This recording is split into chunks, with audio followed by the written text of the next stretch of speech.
Hello po, magandang umaga sa ating pong lahat. Mula tayo ay narito sa ating programang Letter from Our Lover. So, my message for today, again, is entitled Two Different Roads, dalawang magkaibang daan, taken from the book of Matthew chapter 7 verses 13 to 14 in IV version. It says here, "Enter through the narrow gate, for wide is the gate and broad is the road that leads to destruction, and many enter through it. But small is the gate and narrow the road that leads to life, and only few find it." Ganito naman po ang sinasabi ng magandang balita, Biblia, Mateo 7, Kabanata 13 hanggang 14. "Pumasa kayo sa makipot na pintuan, sapagkat maluwang ang pintuan at malapad ang daan patungo sa kapamakan, at ito ang dinaraanan ng marami." 14. "Ngunit makipot ang pintuan at makitid ang daang patungo sa buhay, at kakaunti lang ang makakasumpong yon." So tayo po'y manalangin. Lord, salamat po. Basbasan niyo po kami ngayong umaga. Patuloy ka namin dinadakila, pinapasalamatan, pinapapurihan. Sa pangalan ni Jesus, Amen. Glory to Jesus, glory to God. May dalawang daan ang sinasabi ng ating teksto ngayong umaga. Ang malapad o maluwag na daan at ang makipot at makitid na daan. Atin ilarawan ang dalawang daang ito ayon sa ating teksto. Una, ang malapad na daan o yung wide gate or broad road ay may pintuan maluwang at ang daan ay malapad.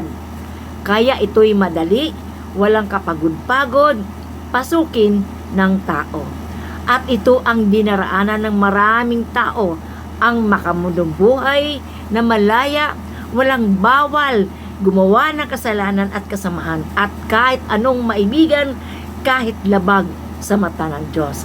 Ito ang mas pinipili ng mga tao ngayon dahil madali nga po at walang kahirap-hirap, ngunit nakakatakot dahil ang dulo pala ay kapahamakan, buhay na hiwalay sa Diyos.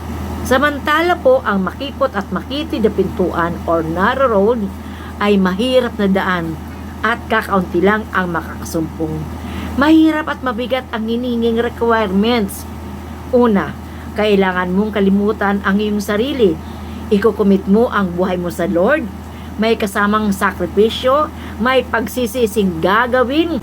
This path is difficult, challenging, and less travel. Kakaunti lang ang dumaraan dito. Mahirap nga po kasi pumasok, ngunit kailangan mong magtiis, because we can only enter the kingdom of God through this narrow gate. At ang dulo ay buhay. Walang shortcut na daan, tanging sa makipot na daan kadadaan kung nais mo makarating sa langit, sa piling ng Diyos. It takes sacrifices and moving out of our comfort zone to really enter this gate that leads to eternal life. So inihimok tayo ng ating Panginoon sa pamagitan ng kanyang alipin na si Mateo. Minapiliin po natin ang tamang daan na magdadala sa atin sa buhay na walang hanggan. So saan po natin gustong pumasok? Sa makipot po ba o sa maluwang na pintuan? So mga kaibigan, ito po. Ito ay salita ng Diyos na ating pinanghawakan. Ito ay kanyang pagmamalasakit sa atin upang hindi tayo mapahamak, sapagkat ang buhay natin ay mahalaga sa ating Panginoon. Naway ang aral ngayong umaga ay makatulong sa atin na tunay naman talagang meron po tayo mga pupuntahan na mga destinasyon pagkatapos ng ating buhay dito sa lupa. Ngunit salamat po, dito pa lang ay tinuturoan na tayo kung saan tayo dapat lumakad. Amen? So tayo po manalangin.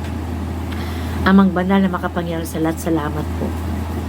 Tinuruan niyo po kami ngayong oras ito ng dapat namin lakaran at pasukin ang makipot na pintuan na bagat ito mahirap, ngunit ang dulo nito ay buhay na walang hanggan. Aming Ama, salamat po. Lagi niyo kaming i-guide, Panginoon, sa aming buhay. At ilayo niyo po kami sa makamundong buhay na kung saan kami mapapahamak.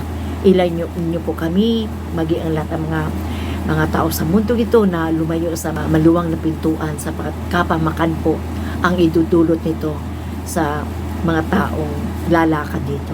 Kaya masalamat sa mga turong ito, salamat muli sa pagselyo ng Banal na Espiritu. Kaya purihin ka ngayong umaga sa pangalan ni Jesus. Amen. So glory to God. Maraming salamat po at pagpalit ay ating Panginoon. Shalom everyone. Bye-bye. One way, Jesus, you're the